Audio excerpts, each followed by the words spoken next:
So can you hear me in the back? Yep. Yes. By the way, thanks for the Seahawks earrings. I would wear them for you this morning, but I don't have pierced ears. I'll do it along with my wife. We're avid Seahawks fans. We were season ticket holders for about 15 years until we won the Super Bowl, and now we just kind of sit at home and watch it on the big screen, and we'll go to the Super Bowl as they go. It's a lot more fun, actually. So we appreciate the opportunity to be here. I'm part of a great company in the South Lake Union area. I call it the heart of the Amazon. You know, it's pretty crazy down there. You can't walk across the street without walking right into a 20-something with a dog on a leash. They literally encourage their employees to bring their dog to work. But we've been there longer than they have, and we've grown substantially ourselves. And the reason is because we're working on some pretty amazing, pretty fantastic things. Our vision is to be the leading translational drug development company, and our mission is to deliver innovative translational medicine to partners, life-changing therapies to patients, and value to all stakeholders. Mark told you that my history is a banker. I'm not a scientist. I happen to bring a scientist along with me, and she's going to be able to answer your science questions. I got involved because I invested in a small company called Illumigen back in 2007, about the time that I retired, just before I retired from being founding CEO of Seattle Bank. We became the most profitable bank of our size in the country, and the second leading reverse mortgage lender in the country.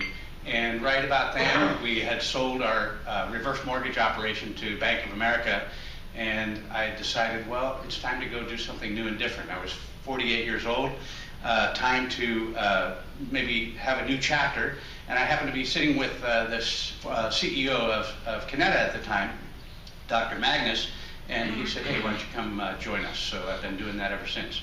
That company, Illumigen, sold 3 months after I invested in it, so it worked out pretty well. By the way, I want to point out I put some cards on the table here, and feel free to fill one of those out. You can drop it in the mail or hand it to one of the two of us on the way out the door.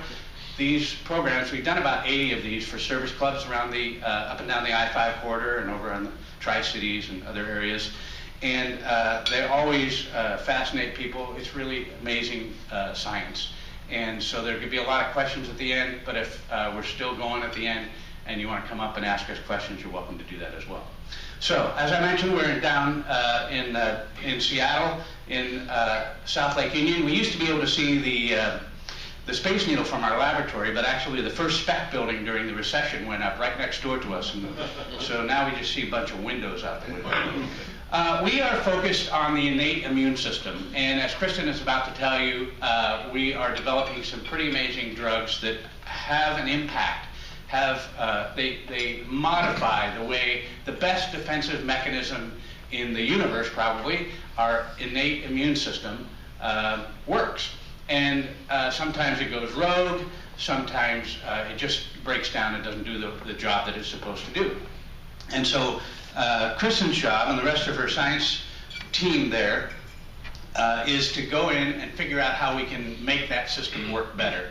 And you'll see kind of a theme here. We're working on autoimmune diseases, viruses, chronic pain, and now something brand new, which I'm excited about, is immuno-oncology.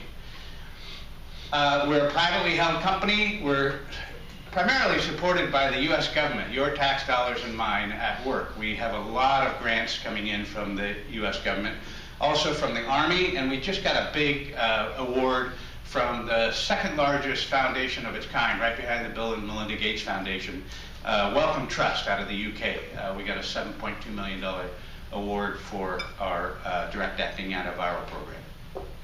Our collaborators include the University of Washington, University of Utah, University of California, Irvine, and the list goes on. There's about 27 different academic collaborations around the globe. We also work with Children's Hospital, the foundation. We're working specifically in lupus with them, and St. Jude and other organizations as well. I want to give you a little bit of an overview about what Kineta does and how we do it, and then we'll let Kristin come up and she can tell you about those drugs we're working on. So Kineta, we formed about 8 years ago, and our first drug actually has reached a stage where we're just about to collaborate with a large pharmaceutical partner. So those are our customers. One of the words that we used in that mission statement that we talked about earlier is translational medicine. And so essentially we're bringing the new discoveries from the bench where they work out on them in the laboratory, right, in our lab that you saw there, to bedside. And so this phase right here, phase 1, is where you're talking about bringing it into human trials. And so bench to bedside, that's that translational part. Some people call it the valley of death. It's a high-risk area that the big pharmaceutical companies just aren't really that excited about getting involved in. And so what they've been doing is the $50 billion a year that they used to spend on internal research and development, they've laid off all those long-term scientists, and instead they're coming to this new technology. Our guys actually came from the Human Genome Project at the University of Washington. They were recruited out of St. Louis to come out and work with Dr. Lee Hood on his program at the UW. And so they're using that knowledge and that technology and bringing in people like Kristin to do some pretty exciting things in that area. And that's why you kind of have that theme of working on the innate immune system. But what we'll do is we'll use those tax dollars that I talked about earlier to bring these high-risk programs all the way through discovery into the early stages of animal trials, where we will then allow outside investors to get involved, and over a 3 to 5 year period, cutting this 12 to 15 year process down to a small window where the investors can get in and out, and we partner with a big pharma company and look for milestone transactions that bring us to the marketplace, hopefully, and to a point where we can get royalties on those drugs. So that's what Kineta is built on, and it's worked really well for us. We have several different drug programs, and with that, I'll ask Kristin to come up and share those with you.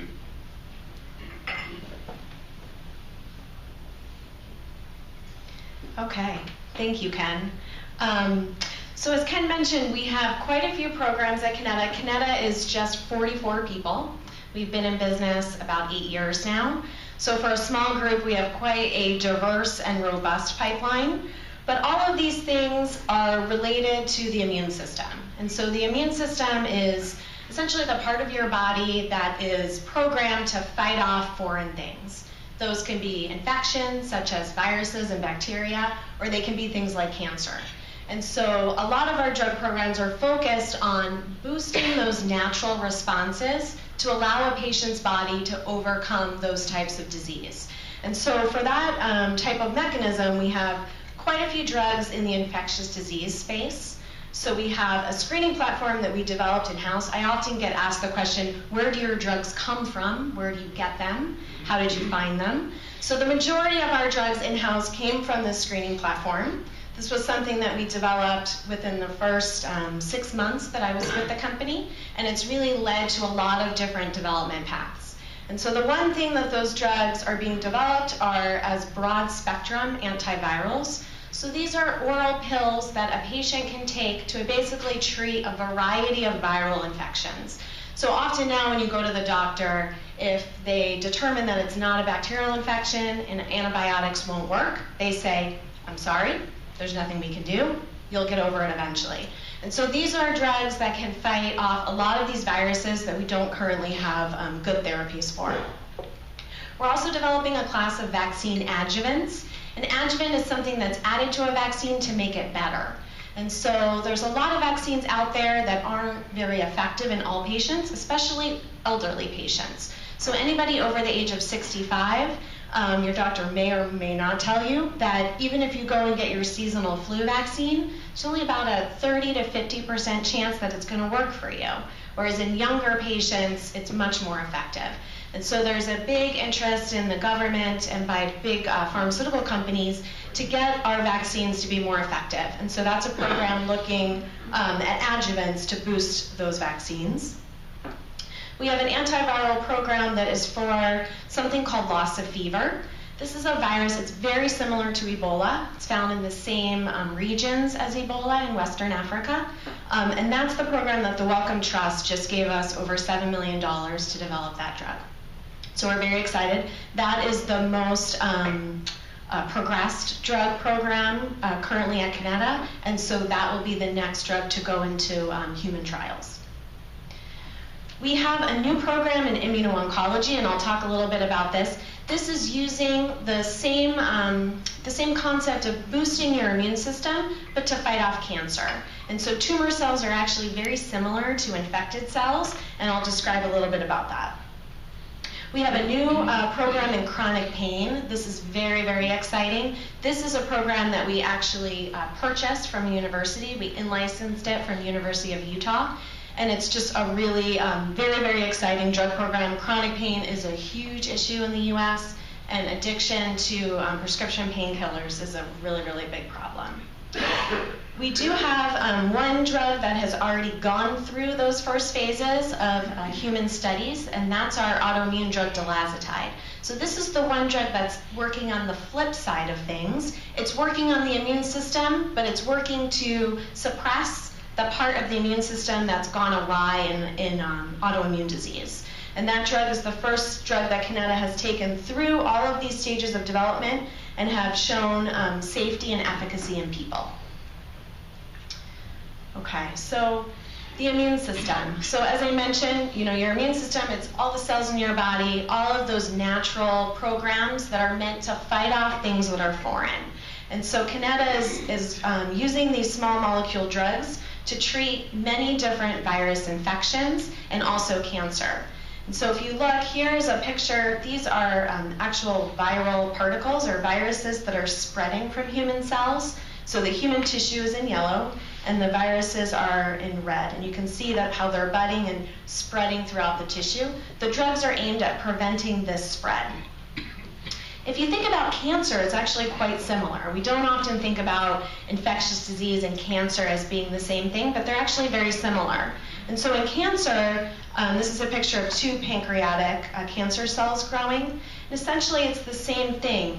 The immune system should be fighting off these cancer cells. But what happens when you have a tumor is it builds a shield around itself. And so it prevents the immune system from seeing it. And so the normal programs that would kill off these foreign cells are not working properly. So the Kineta drugs are programmed to fight off these cancer cells. So these are oral drugs. These are oral drugs. So they're essentially oral pills that can be used for various indications.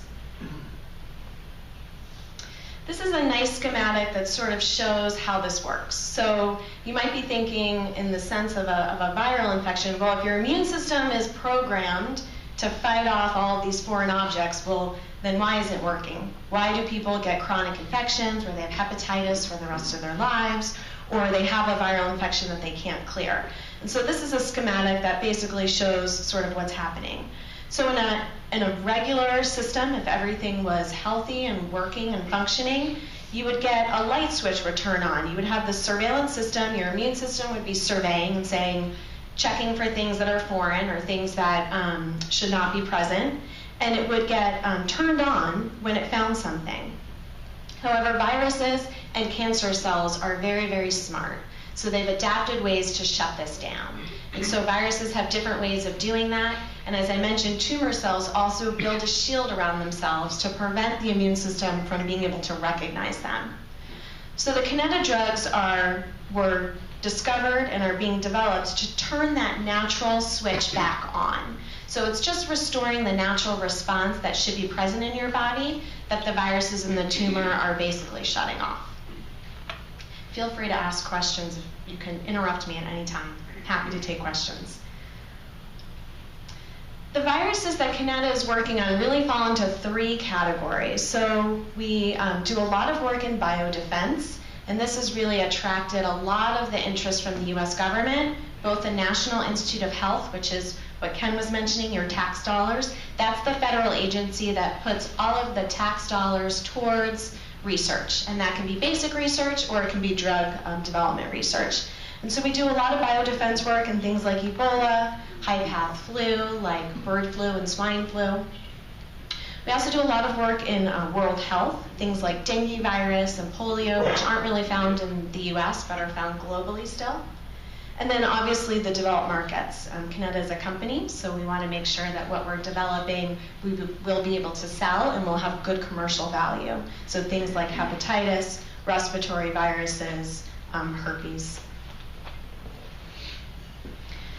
Because I'm a scientist, I just have to show one piece of data, but I'll keep it very, very simple. So I often get asked the question, why does it take so long? It takes 12 to 15 years to get a drug from the point that a scientist discovers it to the point where it's available for patients and approved.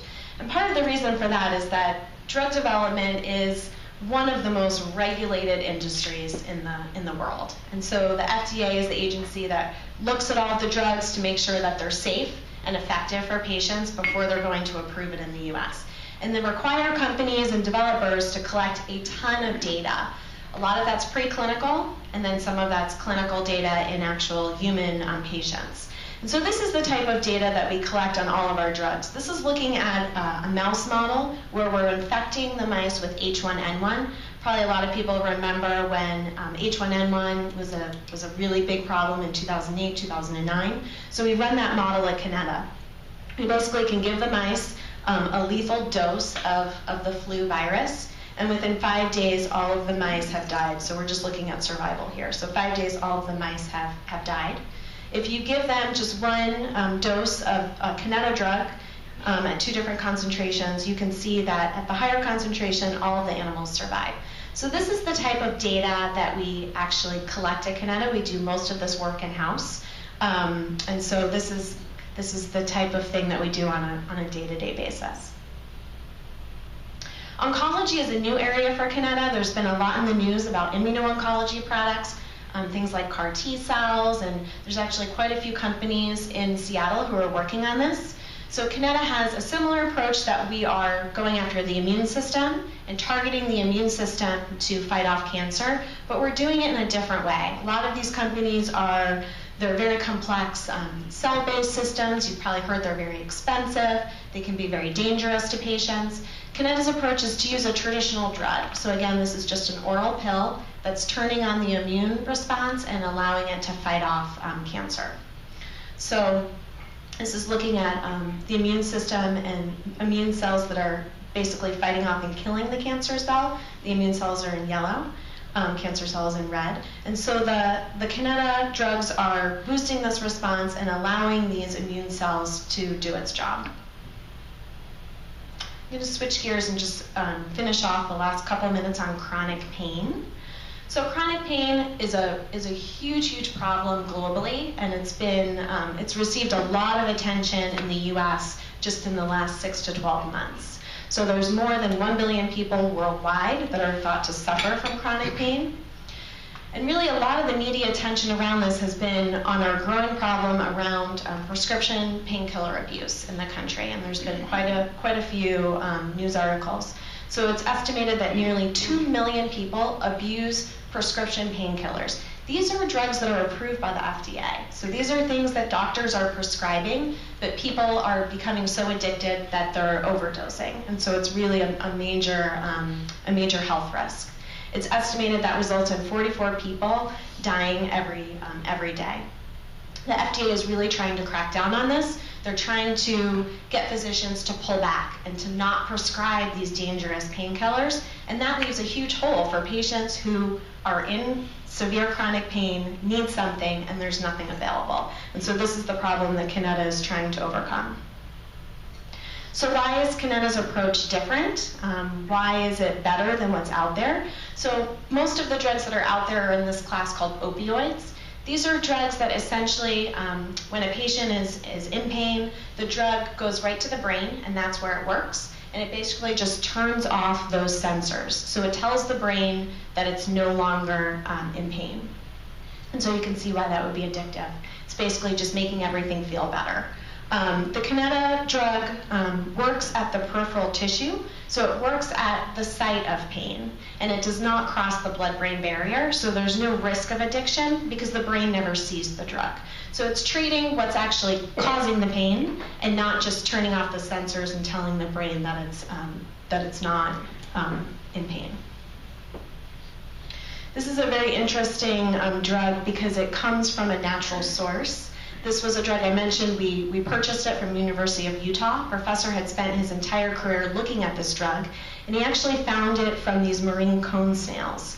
And these are snails that live at the bottom of the ocean, and they basically have a cocktail of these conopeptide drugs. And this professor figured out which one of those peptides was the most effective at treating pain, and that's the drug that Kineta purchased. So it's just a great example of a lot of the drugs that are currently approved and that people are developing do come from natural products.